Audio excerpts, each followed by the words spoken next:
በጣም ያስለኝ ነበር። በጣም ያስለኝ ነበር። ሲያስለኝ የሆነ ሰው መጥቶ ሮሮ የሚያንቀኝ ነበር። የበላሁት ሁሉ ይወጣ ነበር። ስራዬን መስራት አልቻልኩም።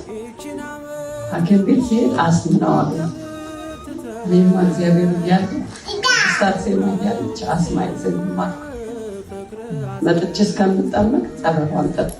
የመጀመሪያ ቀን ጸበሉን ስጠጣ ሳሉ ቀጥ ብሎ ነው የቆመው እና እግዚአብሔር ያደረገልኝ በጣም ትልቅ ነው። በጣም ደስ ብሎ ከቨርጂኒያ ነው የመጣው። አፍጄ ነው ግን ባረፍድን በፊታችሁ ቆሜ ስለት ደስ ብሎኛል።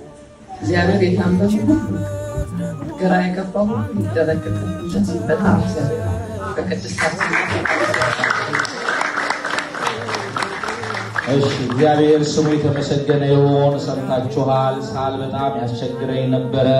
የበላሁት ውስጥ አይቀመጥም። ጉሮሮዬን ሰው የሚያንቀኝ እስኪመስለኝ ድረስ ሐኪሞች ደግሞ አስም ነው አሉኝ። ነገር ግን እዚህ መጥቼ በአንድ ቀን ጸበሏን ጠጥቼ ሳሎም የነበረው ነገር ቆመልኝ ነው። እንደገና ልብላችሁ እግዚአብሔርን አመስግኑ።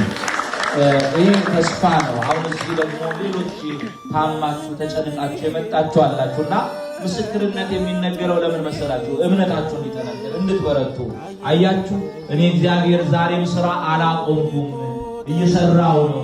ይኸው መታች ልጄ ብትማጸን በአንድ ቀን የሚገርማችሁ እንደየሰዎቹ አቅም ነው እግዚአብሔር ታምር የሚሰራው። አንዳንዱን 3 ሳምንት ያቆየዋል፣ አንዳንዱን በአንድ ቀን። አሁን እሷ በስንት ቀን ነው? በአንድ ቀን። ለምን መሰላችሁ?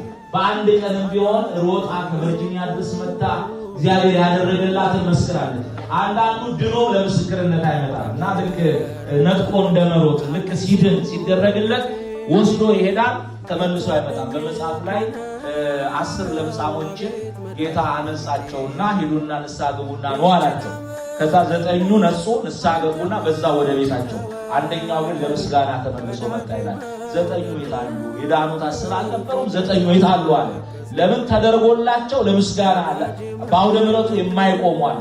ስለዚህ እነዛን ተቀብለው ስለሚጠፉ ቀስ ብሎ ያሻቸዋል። እዚሁ ልባቸው እስኪስተካከል በሱ እስኪያምኑ ድረስ እስኪጸኑ ድረስ እግዚአብሔር ያቆያልና የቆያችሁትም እግዚአብሔር ይመጣላችኋል። ነገ ለምስክርነት ትመጣላችሁ። ይሄ እምነቴ ነው። እግዚአብሔር ያደርጋል። ለስም አጠራሩ ክብር ምስጋና ይገባው።